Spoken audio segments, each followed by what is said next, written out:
listening to Power Talks with Melody and Beth Ann, where talk is real, there is truth in the talk, and there is power in truth. And we believe the truth will set you free. So we're here to share the truth with you. Good morning, Melody. Good morning to you. It's great to be back here. And I heard you yesterday. I heard you had a fantastic show yesterday, so I'm sorry I missed it. Yeah, well, you can always go back and listen to it. Yes, I can. It was a good show. We had some good participation, but I went on a little tear. You know, I'm kind of ready to get rid of some people out of this country. If they don't like it, they can leave it. I've been waiting for many of them to leave after so They many. Promised. They promised. They promised us they would go. Get out of here. Get out of here. Well, I have a report here that's pretty interesting.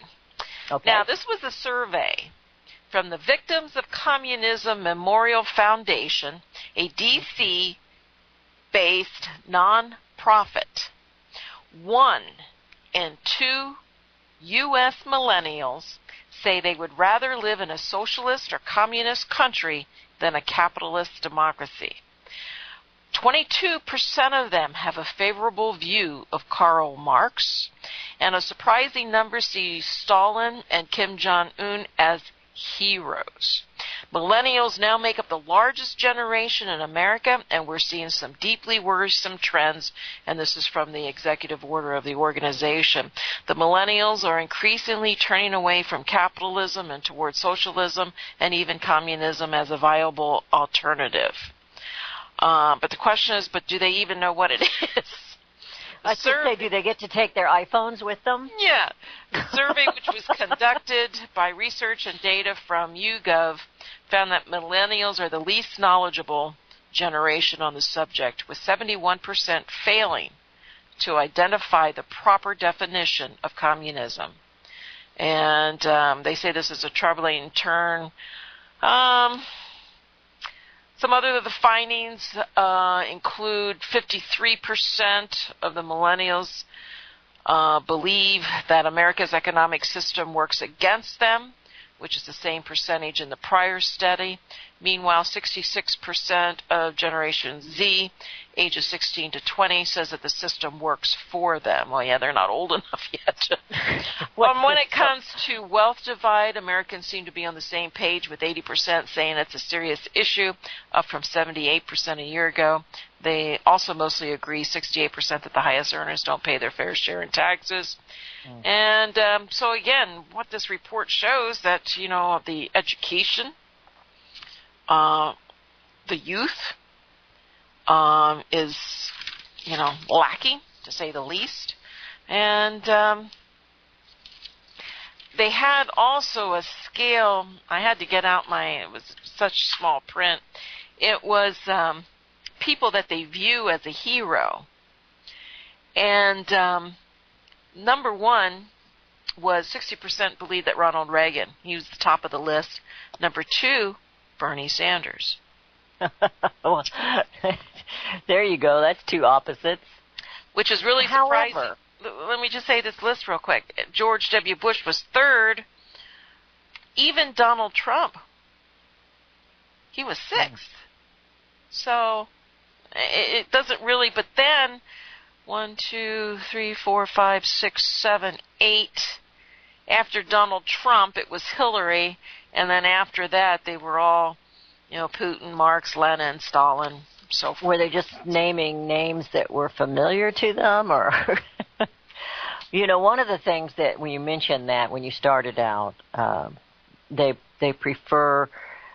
don't like the capitalist democracy. But right there is how they have been deceived. We are not a democracy. Maybe we should show them what a free market republic is and see how they like that. But they're so fooled with this socialism. You know, of course, Bernie Sanders was running, and he was saying, you know, you're going to have free college. He was going to give everything free to them. And, of course, Obamacare, you could stay on your parents' insurance. So you're 27. You know, you could just stay there, you know, good grief, I was married and had a few children by the time I was 27. I'm sure my parents wouldn't have wanted me staying in their house on their insurance. But they have been so deceived, and of course the public school system is doing that, and they're not happy. College does cost too much. Bernie's right about that. But the government isn't going to quit giving out their loans because they're not going to give them free because they're making too much money on those college loans. Absolutely. They're making like 30-some% on those college loans. There's no way they're going to give that up. I've never seen the government ever give anything up other than they give up our liberty all the time. So we'll sacrifice that today, But we were are we going to open the mic today? Are we going to have open mic Friday? Because I kind of said we were yesterday. Well, if you said that, how can I say no? Now that I've asked you in front of the parents. Yes. Now that I've asked the parents in front of the other people, whatever it is. I got in trouble for that a few times. Don't do that. We are going to open the mic today. It is Open Mic Friday, which means we'll talk about almost anything you want to talk about at 717-300-1218. That's 717-300-1218. Well, yesterday I went off on the old movie or the old book, A Man Without a Country by Edward Everett Hale. And I saw the movie when I was a kid. I was probably in the 6th or 7th grade in school. They showed the movie. We all went to the library and they're in the school and it made an impression on me. And I was thinking, Melody, what if all these crybabies that don't like anything here became people without a country? Now, I don't know if we got that many ships, but yeah. Put them out there. Put them on a Carnival cruise. Ships. Send them out there and not let them come back. You just stay out there. Okay, just stay out there. But, they don't seem to like they don't like the history, so they're trying to do away with the statues, and I went on and on about that, and we had pretty good response from the listeners on that, and many of them remembered the movie, saw the movie. A lot of people haven't read the book. I don't even know if you can get the book anymore. I thought I saw where I was looking for it yesterday. I thought I saw where it's on a PDF, so you can, because it's really a pretty short book. It's not a very big book, but I wrote an article about it, so it's something that's really kind of near and dear to my heart. I really that movie made an impression on me as a child, and what we see going on right now in this political arena and in this nation is just heartbreaking, and it's a little scary, but it's the the lack of, I say things without thinking a lot. I know that surprises you, but I see these people, and when Sarah Huckabee Sanders was in a press conference speaking to the press, the media, as she was leaving, somebody shouted out another question. Of course, she did not answer it. She doesn't do that. If she's already left the podium, it's done. They shout out the question, does President Donald Trump believe in slavery? No, they just said Trump. They don't even give him the respect of his office. Does Trump support slavery? What a stupid question. And it probably had nothing to do with what they were there for in the first place. But it's like they haven't got a clue about anything in this nation of what's going on. You would think we were still in that Civil War where we are trying to free the slaves, and slavery has always been with us, and I'm not putting my stamp of approval on slavery. But we don't have that right now in this nation. And so, are you still there? Yes, I am. We have a caller. Okay, I heard something, and I was wondering what happened. Okay. We have our morning caller. We have Joe from Arkansas. Good morning, Joe. Yeah, good morning, Beth and Melody. I wanted to talk a little bit about Joe. taxes. Yeah, honey. Yeah, I want to talk a little bit about taxes. Of course, taxes are in the national conversation a lot recently, with the Republicans coming out with their tax plan. Certainly. And so I used to have a friend that liked to quote the old Chinese philosopher, wise man Lao Tzu, And apparently Lao Tzu said something like 3,000 years ago or 4,000 years ago or sometime long time ago. Apparently Lao Tzu said that depressions happen when the government taxes too much money out of the economy. And so that observation has been apparently made by smart people for a long time. And it got me to thinking that what would be, how much is too much? Could it be shown how much, at what point do taxes do more harm than good, to the country? Because we need some government, obviously. But, when the government gets too big and sucks too much money out of the economy and regulates people too much, of course, it's not good. So could we, could somebody, I'd never heard of any economist studying this, but it seems like it would be a worthwhile thing to study. At what point do taxes become too high? Now, I have read in some economic history books that in past centuries, before the modern age, when government got so intimidating and people so, kind of beaten down, that whenever taxes went over 20%, there was a revolt and a rebellion, and the people would overthrow the government, or they would at least try their best to. So 20% seems to be about as high a tax as normal, sane, reasonably. That seems to be about as high as people with any kind of independent spirit, any kind of strong spirit will tolerate. 20% seems to be that way.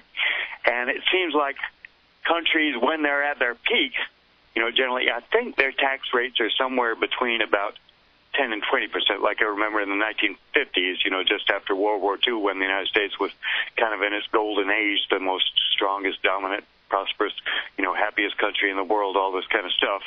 The average worker, what I've heard, average working person would pay about 12 to 15% of their total income in taxes. Of course, now the economists tell us it's about 55 or 60% or something like that. So I suspect if somebody would do a study of it, they would find that somewhere around 15 to 20% is like the tax rate at which, when things get higher than that, then it starts doing more harm than good. So if any country would, of course, big government, which is so destructive, big government is not possible without high taxes, obviously. And so I suspect that if somebody would do a study on this, they'd find that the ideal tax rate is somewhere around 15%, 20%, somewhere between 10 and 20% like that. That would give the government enough while keeping enough in the economy to have the country flourish. And so I would think that if any country would make it like a core principle, like put it in its constitution as a fixed principle of how this country is going to be governed, that nobody will ever have to pay more than, say, 15% of their total income in taxes, that country would become the strongest, prosperous, happiest, healthiest, most well-run country in the world. I suspect that could be found to be true. That's the number they've been throwing. I'm sorry. No, go ahead. That was the number that they've been throwing out. If they had a flat tax across the board, would be 15% for everybody. Go ahead, Melody. Well, the problem is the way we've gotten out of control with the taxes, and because we have big government, is because we don't have a gold-backed currency. If we had a gold-backed monetary system, government wouldn't be able to spend to the degree that they do, and therefore they wouldn't need the amount of taxes that they need today. So that's all we need to fix the problem, is to have a gold-backed currency. Did Joe leave? I don't know. Did we lose him? Yeah, I thought he was talking. I thought he was talking.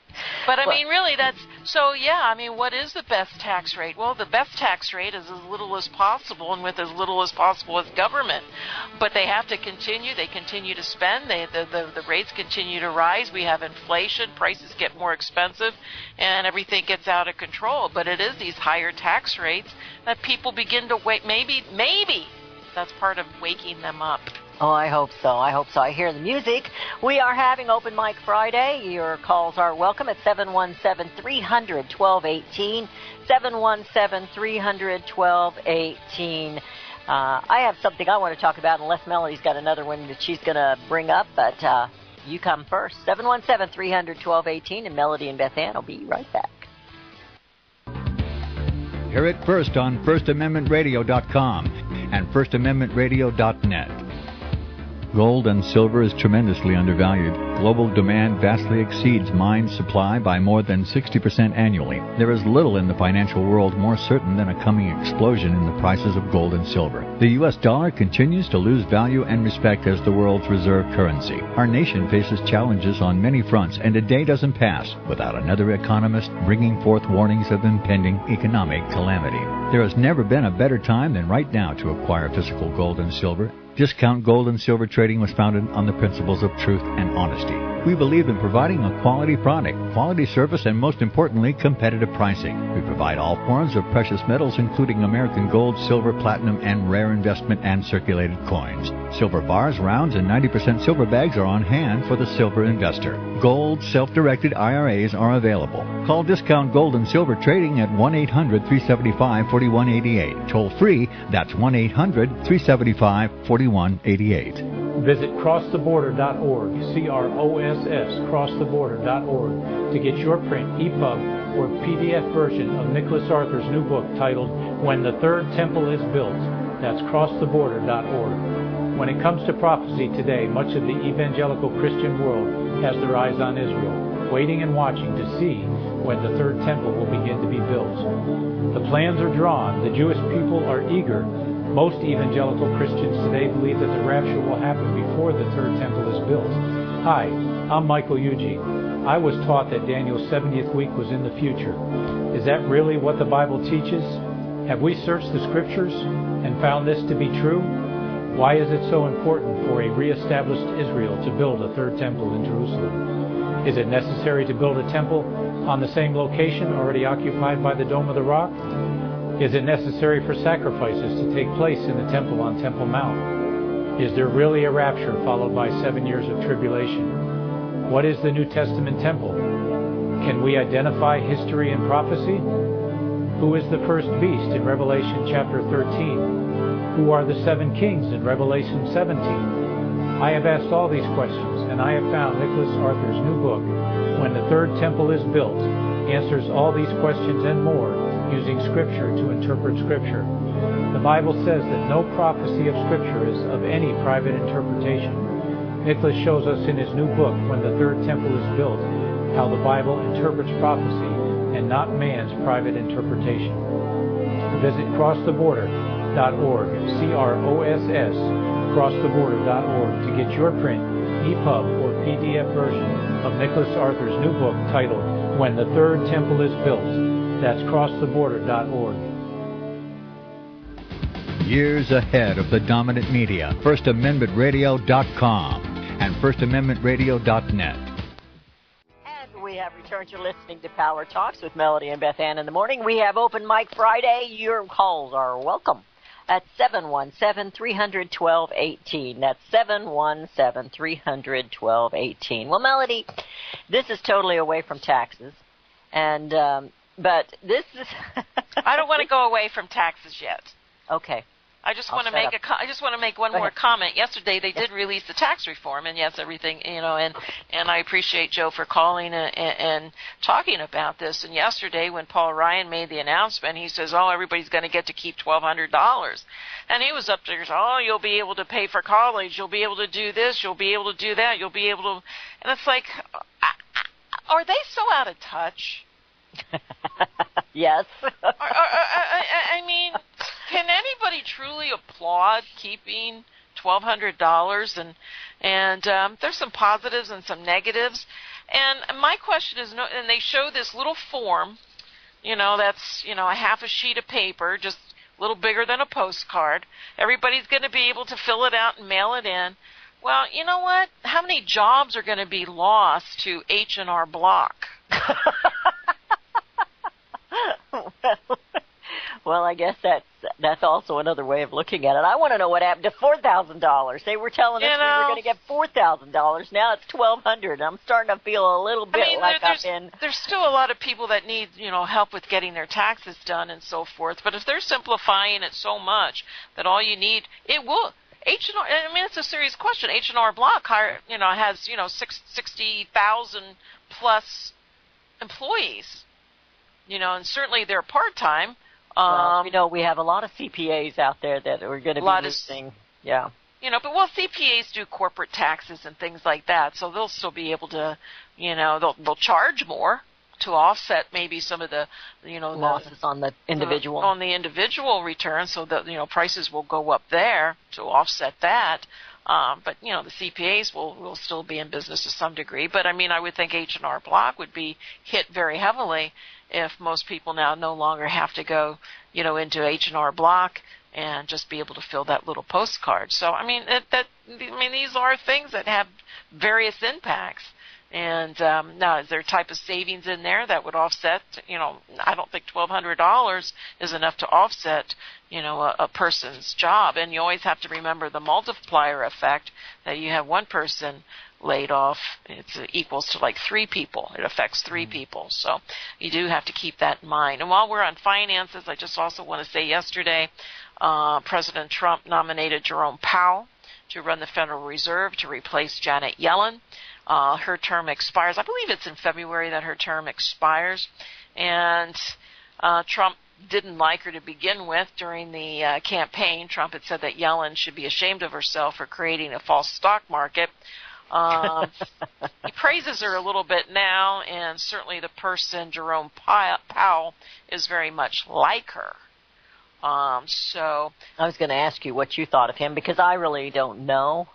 I haven't read a whole lot, and I assume that you follow that a little bit closer. Do you know? I think he's pretty much been groomed for this position. Yeah. He used to work for the Carlyle Group, which is one of the largest and most successful investment firms. They have about $180 billion in assets. But Bob Chapman, who I used to do programs with for years and years and years, always called Carlyle Group as one of the elite groups. And so he was groomed under them, and he was chosen by Obama. Obama nominated him to the Fed board in 2012, renominating him again in 2014. And when he became a member of the Fed board, he did everything possible to learn the technical details of the Fed and the macroeconomics. Basically, he's a banker. So it's, so I'm wondering if he wasn't groomed for this position. Everything in Washington seems to have, a particular timing. But he's also going to be the richest Fed chair since banker Mariner Eccles, who held the position from 1934 to 1948. So again, everybody understands that the economy is pretty much tapped out. Our debt is pretty much tapped out.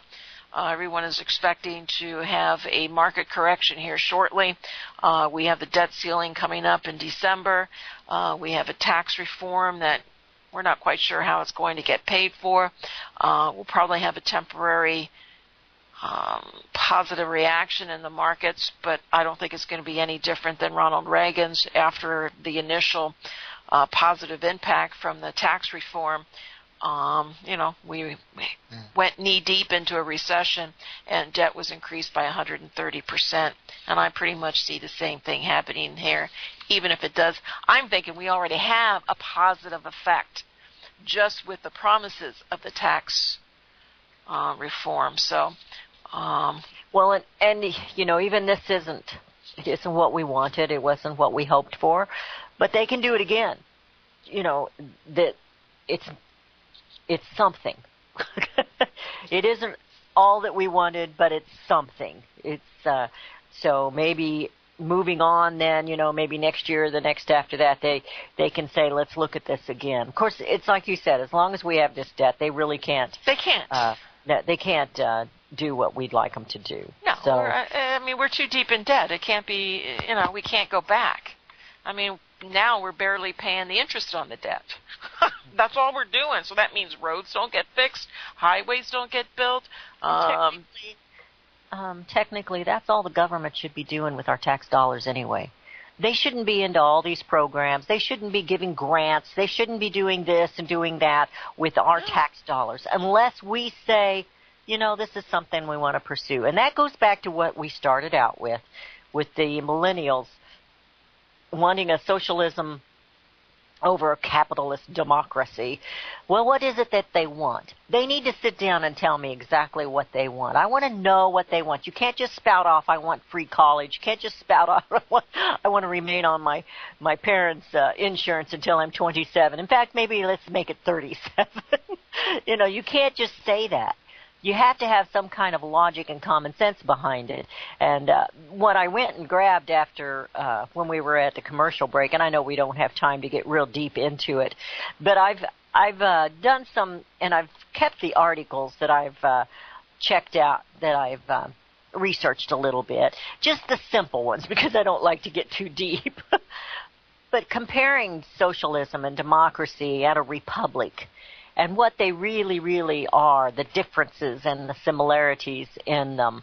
And I think it's very interesting, and if any of the listeners would happen to want something like that, I have it here. The key difference between a democracy and a republic lies in the limits placed on government by the law, which has implications for minority rights. And, we've, in the recent months, because Hillary lost. I don't know if anybody knows that or not, but Hillary lost. They have been screaming about the Electoral College, which is supposed to protect Americans from all being ruled by a mob rule, which is what democracy is. It's chaos because it is the popular vote. And if the big cities can vote in elected officials, whether it's president or anybody else, that's going to dictate how everybody lives, that's not sovereignty, and that's not taking into consideration it. And in fact, it goes back to what I just said. Government has their nose into too many things, and that's one reason we're in debt. Plus, they just keep spending and spending and spending. But anyway, I think it's interesting, and I just read the first line there. It's got each one covered, and it's even talks about the communism and the democracy versus a republic and what we are. And I printed the first one that came up, but I had several of them saved. And I thought it was kind of, especially when you go back and talk about the millennials, because we're being lied to every time a politician opens their mouth when they keep saying, we've got to save the democracy. No, we need to save the republic. But anyway, that's where we are. Can I complain now about my Michelle Obama? Yes, go right ahead. Thank you. Michelle Obama gets me riled up every now and then. I don't know if you mean Michael? Go ahead. Well, she's pretending she's Michelle right now, so I'm going to respect that. Okay. But although she's trying to say she understands raising boys. So this really got to me. She, if you remember her lunch program where she was starving the children, she doesn't seem to understand what growing children need, whether they're male or female. But when you get into, and I'm an expert at this, when you get into teenage boys, they will literally eat you out of house and home. Literally eat you out of house and home. But this is she's actually addressing sexual harassment and abuse. And so I don't know if you saw this, I don't know if it was really an interview, this talk that she was giving. But I did last night, and I thought this was worth Beth sharing.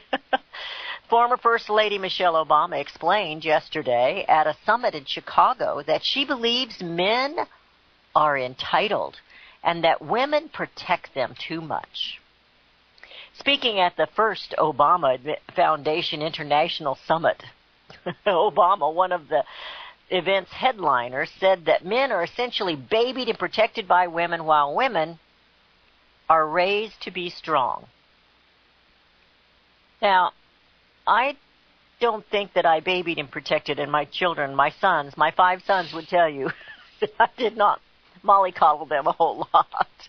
And I raised them to be strong men. I tried to raise them to be respectful. They all have a little bit of a sarcastic humor. I'm not sure where they got that. And, they're good men. They take care of their families. I'm not saying they're perfect by any means. They're not. But she goes on here. She says, it's like the problem in the world today is we love our boys and we raise our girls. We raise them to be strong, and sometimes we take care not to hurt the men. And I think we pay for that a little bit. She's going on and saying because we protect them and we don't raise them to be strong. And then she goes on, we want them to be strong, but what does that mean? I mean, she's just talking double talk. Truth is, to nurture and raise a child, whether they're male or female, you teach them to do the right things. You teach them to respect one another. And going back to what General Kelly said, you know, some things that were sacred are no longer sacred. Of course, the feminists think that women should not be held sacred. You know, that it's demeaning if somebody opens a door for you. I don't know about you, but I like that. I had somebody tell me one time, and I guess this would be considered sexual harassment. He said a black pair of pantyhose will get a door opened every time for you. He apparently liked black pantyhose. He never met me, so it wasn't that he was talking about me necessarily, but it's just, you know, you raise the men, you raise the girls to love themselves first and to be respectful of one another. And for Michelle Obama to say it's the women's fault, it's, you know, because we didn't raise them right, that we raised Weinsteins, well, talk to Weinstein's mother. Don't go criticizing all the women. And she didn't raise any boys, so she really doesn't know what you do to raise children. And I think one of the biggest problems we have in raising children today is a single family home. And we've seen how they have attacked this that is part of the agenda, break up the home. Absolutely. And we have too many single mothers that, you know, I mean, they can only do so much when they're working and trying to provide an income. And yeah, they probably do. But, you know, it does change how the children are raised. And I had a friend one time that said, and this was several years back, maybe 20, he said, we're going to see a confused nation because we have so many children being raised in a single-parent home. So they're confused about the role of the male and the female, and there is a role with the male and the female. Absolutely. And so they're confused about that because they don't see that. They don't have a positive male role in their lives, or they don't have the positive female role in their lives. You know, mothers play a big part in raising those children, and so do the fathers. The fathers have an obligation to those daughters to let them know that they need to respect themselves. And the mother has an obligation to those sons to let them know they need to respect women. And then there's lots of other things that they need to teach them too. But it goes back to the family. And if you try to raise your children, try to be their best friend, then you're not being a parent. And we have a lot of that going on today where parents are trying to be their children's best friend. They don't want you to be their best friend. So anyway, I get off on Michelle because she speaks and puts her foot in her mouth all the time, and if she's going to tell me how to raise boys, I'm going to take exception to that. So anyway. Well, yeah, I mean they have attacked the single family. They have attacked, you know, with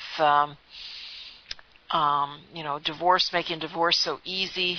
And you have women now who just get pregnant because they want to be pregnant because, you know, they can't find a husband, so they want to have a baby before they get too old, and they just go out and have babies. Most of them, you know, won't even be able to support the child in the manner in which he or she should be. And I mean, it's just, but here we are today, and you know, we wonder what's wrong with this country. We wonder why we have the problems that we have. We wonder why the millennials think the way they do. And it all comes back to that. And you know what? They couldn't have attacked the families. They couldn't have broken up the families if they had taken God out of our schools, out of our lives, and said it all, you know, when it comes to how we are as a people and our beliefs, I mean, that's a major part. The other major part is our finances, taking gold out. So, I mean, these are two just so very obvious, but yet it was a strong agenda, and here we are today. And this is why you have the millennials who prefer socialism and communism.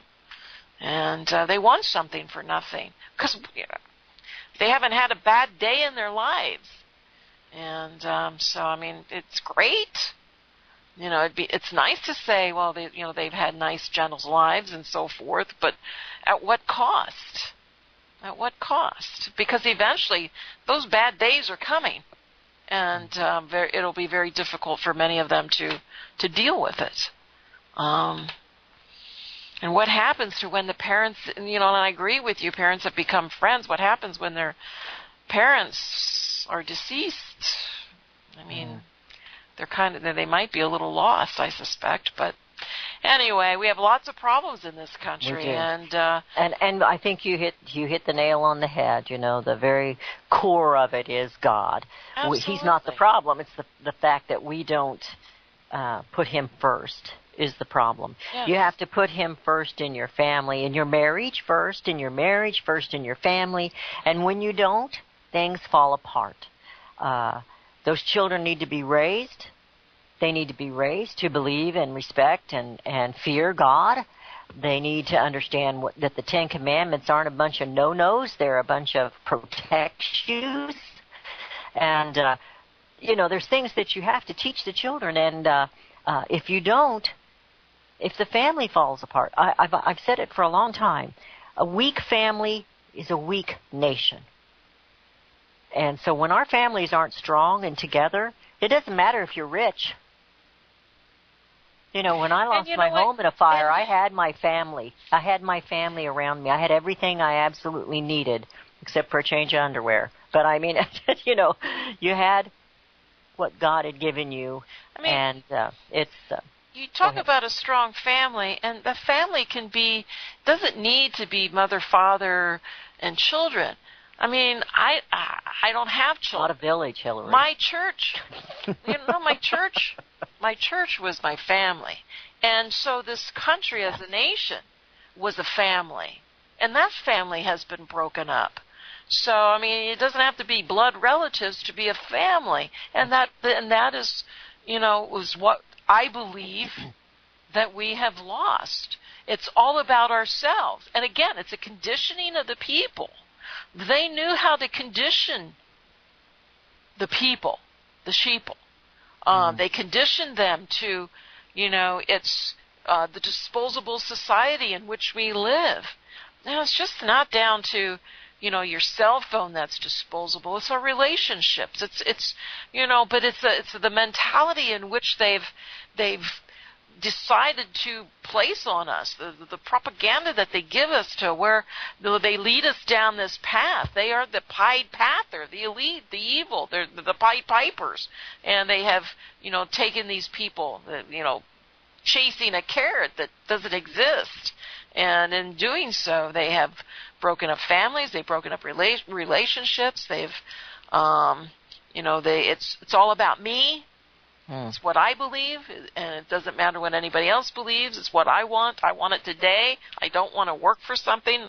I want to put it on credit. And it's, there's just, how do we change all that? How do we go back? And here's a report today.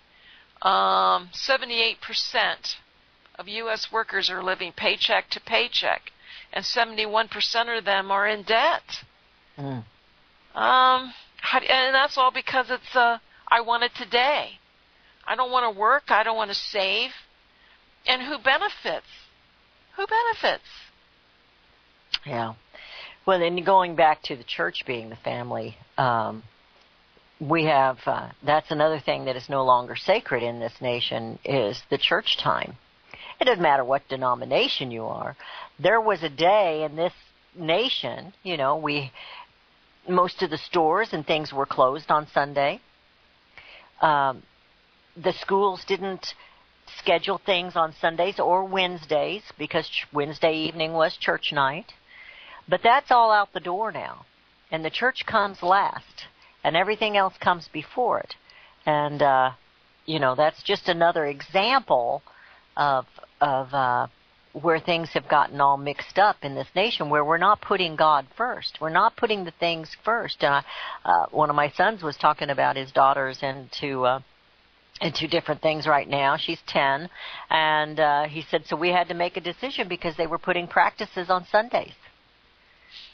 And they had a church event to go to, and so they had to make a decision, and they sat down and talked to her, and she was with them on it. So, they didn't have to fight her with it anyway. So, but, that's going on where they have to make a decision. And 9 times out of 10, I'd say it's the other way around. They choose the event or whatever is going on outside the church. Now, I will say that church have too many programs sometimes, and they monopolize way too much of the family's time as well as some of the other things. But, you can get over-programmed, to where you're burnt out on some of that. But you're absolutely right. We've got to put God first, and that's the real problem. And at least you and I can say that. You and I can say that on the air. You're not going to hear other talk show hosts necessarily say that, but you and I can at least do that. And it's so much they everybody wants capitalism, everybody wants free markets. Well, with that comes bigger government too, and that they use it as a tool. That we all want better things. We want better things for the children. We want to have better futures and so forth. But they've used debt. Debt is just nothing. You're being enslaved. That's right. And who gets wealthy? Banks. The bankers. They're all, so it's... we're in the wrong profession.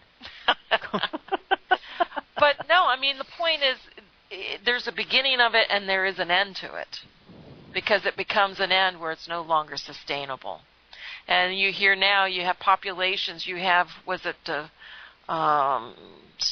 somebody just said this morning that there's just too many people in this world anymore.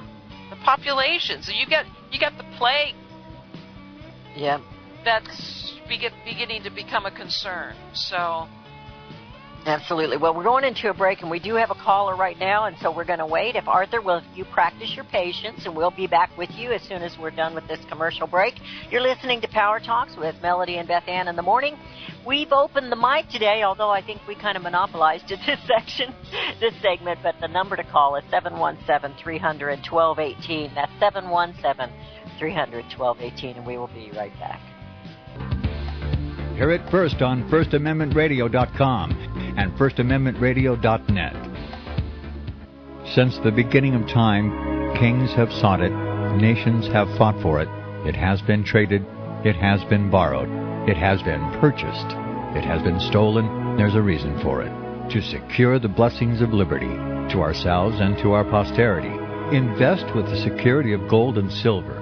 Call Discount Gold and Silver Trading at 1-800-375-4188 or visit discountgoldandsilvertrading.net. Listen to Financial Survival with your host Melody Cedarstrom right here on FirstAmendmentRadio.com at 4 p.m. Eastern or 1 p.m. Pacific Time. Visit discountgoldandsilvertrading.net or call Discount Gold and Silver Trading at 1-800-375-4188. Toll free 1-800-375-4188.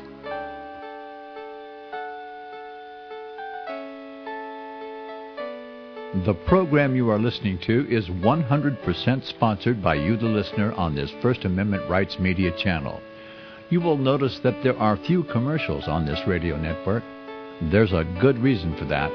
Corporate advertising dollars come with strings that limit program content. So without your help, these programs cannot continue on Internet or our several affiliates. If you benefit by the educational law programs, we ask you to give. If you are admonished or nurtured by the Bible and ministry programs, we ask you to give. If some voice a cause that you are passionate about, we ask you to give. If you believe in any of these, we ask you to support them as you would a missionary on a continual basis, as if giving a tithe for missionary radio. These programs are not commercially viable and must be supported by those faithful to the cause of truth. Look for the button to sponsor your favorite programs at our listen and schedule pages on the Internet. Then, when you subscribe, we will send you the last quarterly MP3 CD of that program immediately, and continue to do so with each new quarter. We will also give you unlimited archive access to all of our programs. We're asking you to give much less than a tithe, so that you may also send support directly to a particular program host, cause, and anywhere else the Spirit may lead you. Do all to the glory of our God and Creator, for His holy nation, the only kingdom that will last forever. Thank you for listening.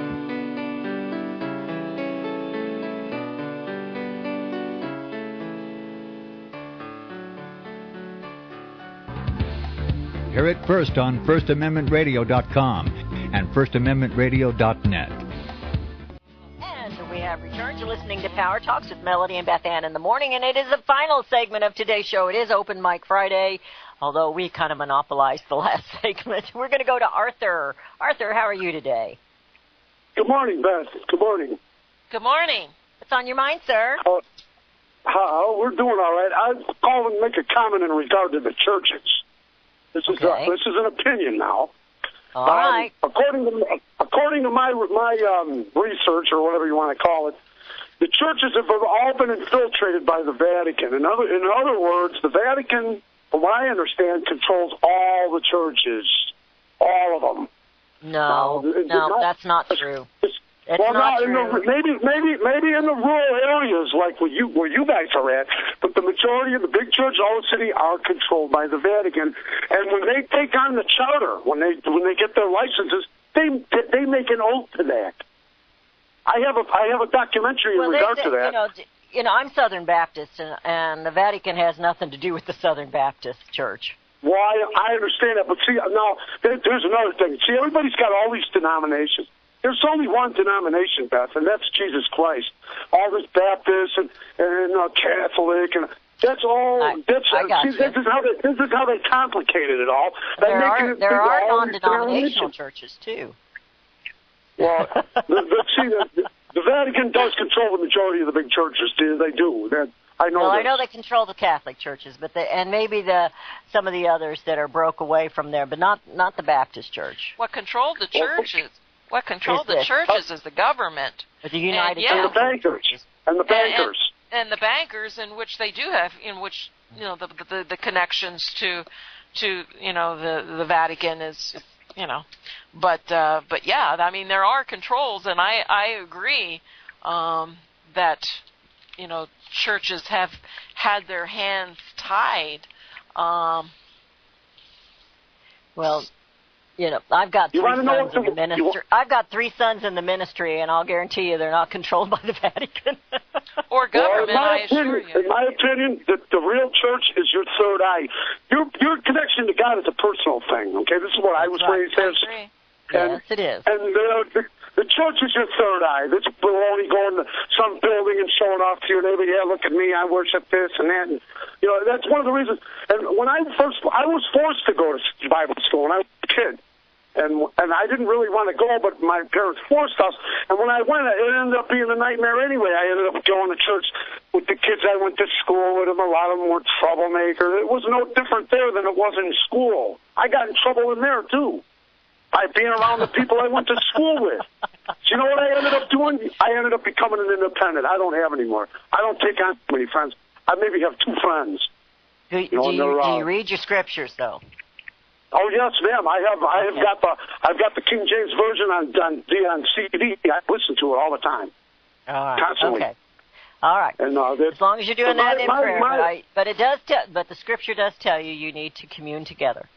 It does tell you. And it doesn't say they're going to be perfect. We've read the Scriptures where they've talked about Corinthians and all the trouble they had there with the first churches, and it's no different than it is now. As long as you've got people in the church, you're going to have problems. You know where it says many shall come in my name? They are referring to the corrupt churches, in my opinion. That's what they're talking about. The fake preachers. Well, there are if you remember, when the Illuminati came over here, their main objective was to get into all the churches and mix the paganism with the Christianity. That's what the Illuminati was originally about when they came over here. Mm-hmm. Okay. Well, I'm going to let you go because we're about out of time, and I've got another caller to go to. Okay, Arthur? Appreciate it. Okay, we have David from Iowa. David, how are you today? Fine, Beth. How you doing, Melody? Hi, David. I tuned in a little late. Did you talk about November 4th tomorrow yet? We have not. Full-page ad in the New York Times was run just a bit ago. Here it is. This nightmare must end. The Trump-Pence regime must go. November 4 it begins. Be there. Oh, yeah. Join with the thousands who will gather in cities and towns across the country. A movement of protests that continue every day and night, growing until we become millions, determined not to stop until this regime is driven from power. To find a protest to you, join, read, and call, check refusefascism.org. That's coming tomorrow.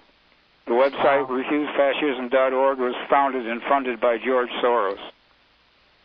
This all starts tomorrow.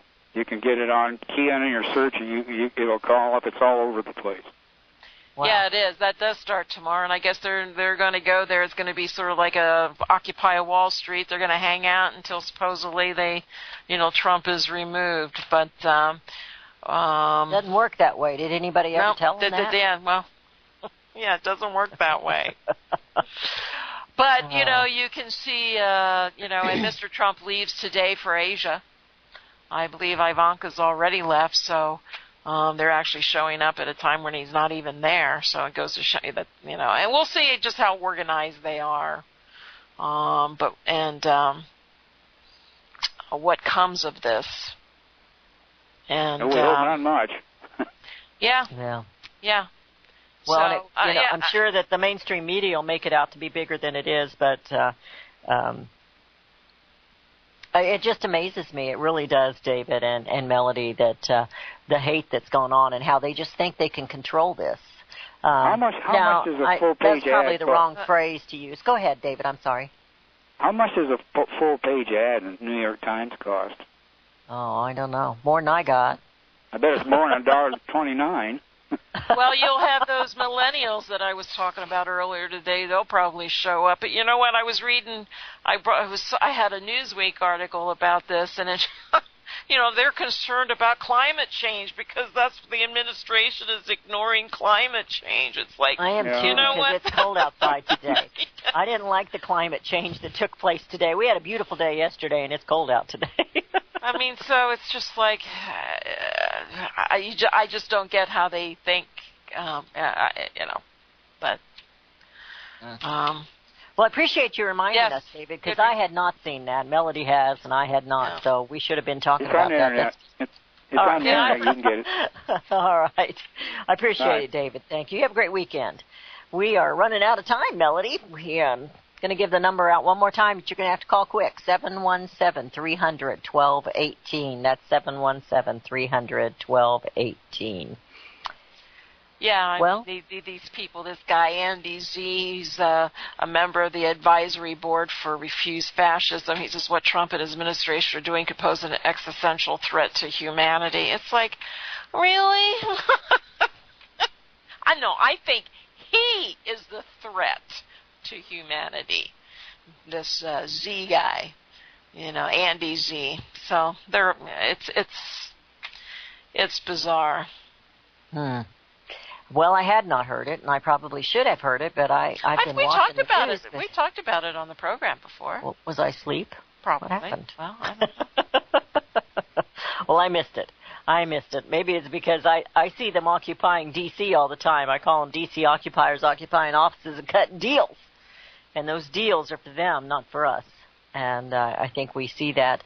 I think we can see I thought Governor Huckabee said it right when he was saying the swamp serves a purpose. It has a real swamp. It has a certain balance that, it serves a purpose for the creatures that are in it. He said D.C. is more of a cesspool. And I kind of agreed with that. It truly is a cesspool that it's it's just going off. That we have another caller, but I don't know if we've got any time to take him. Neil, I think we're going to have to turn you down. We're just about out of time. What do you think, Melody? That's up to you, Beth. Well, we can give her a try. Neil, you can try to give us You're going to have to keep it about 30 seconds short. How you doing, Neil? 30 seconds. Real simple. The way you can tell the difference between an actual branch of the church and a government-regulated enterprise calling itself a church is check to see if they've got a tax number. Yeah. If they have a 501c3 tax number, they're a government-regulated nonprofit. All right. That's two different things. So all right. That's all people really need to know to find out if they're actually going to a real branch of the church or if they're going to a government-regulated nonprofit. All right. Okay, Neil. Appreciate the call. Thank you. That is another lie that the people have accepted, and I don't believe all churches that have it are false churches. But it's a lie that people have been led to believe because they think they have to have it to do this or to do that, and it's really the opposite. Go ahead, real quick. That's a discussion for Monday, so make sure we talk about it on Monday because, I do think it does, the 501c3 does give them government a little bit of control over the churches, but that doesn't mean all the churches abide by that. Because I certainly went to a church that did everything in its power to bring us the truth about what was going on in this country, and they did not abide by. So, yeah, But they had the 501c3. And they had that, yeah. But there are churches, though, who do follow that, and I have seen literature from government in the sanctuaries and so forth. So we'll talk about that on Monday. All right. We are out of time for today and for this week, and we hope and pray you have a wonderful, wonderful weekend, and we pray for tomorrow and pray for the safety of our president as he is abroad. And we'll see you on Monday.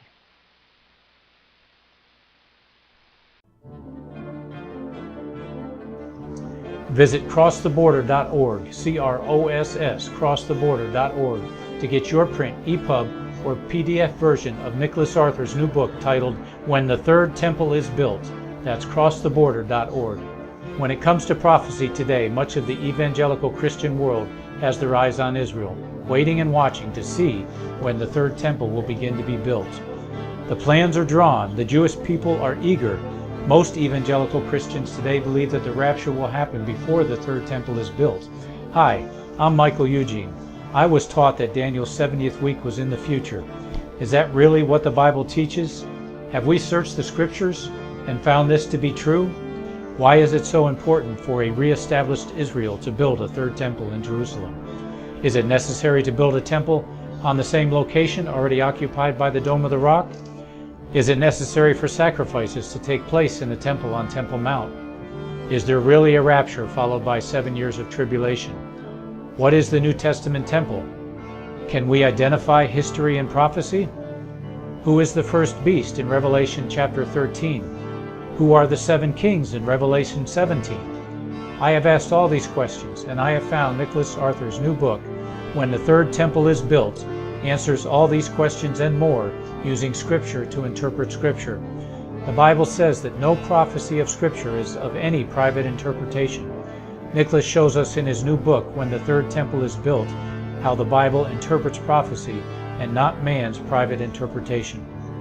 Visit crosstheborder.org, CROSS, crosstheborder.org, to get your print, EPUB, or PDF version of Nicholas Arthur's new book titled When the Third Temple is Built. That's crosstheborder.org. The book of Revelation says, the spirit of prophecy is the testimony of Jesus Christ. This is at the very heart of FirstAmendmentRadio.com. In that spirit, we have created the Prophecy Reality News app for all of your mobile devices, streaming First Amendment Radio 24 hours a day, 7 days a week. Available for your Apple, Android device, and smartphone, absolutely free. Get the Prophecy Reality News app installed today so you can listen to First Amendment Radio wherever you are. The Prophecy Reality News app. Get it now. Since the beginning of time, kings have sought it, Nations have fought for it. It has been traded. It has been borrowed. It has been purchased. It has been stolen. There's a reason for it. To secure the blessings of liberty to ourselves and to our posterity. Invest with the security of gold and silver.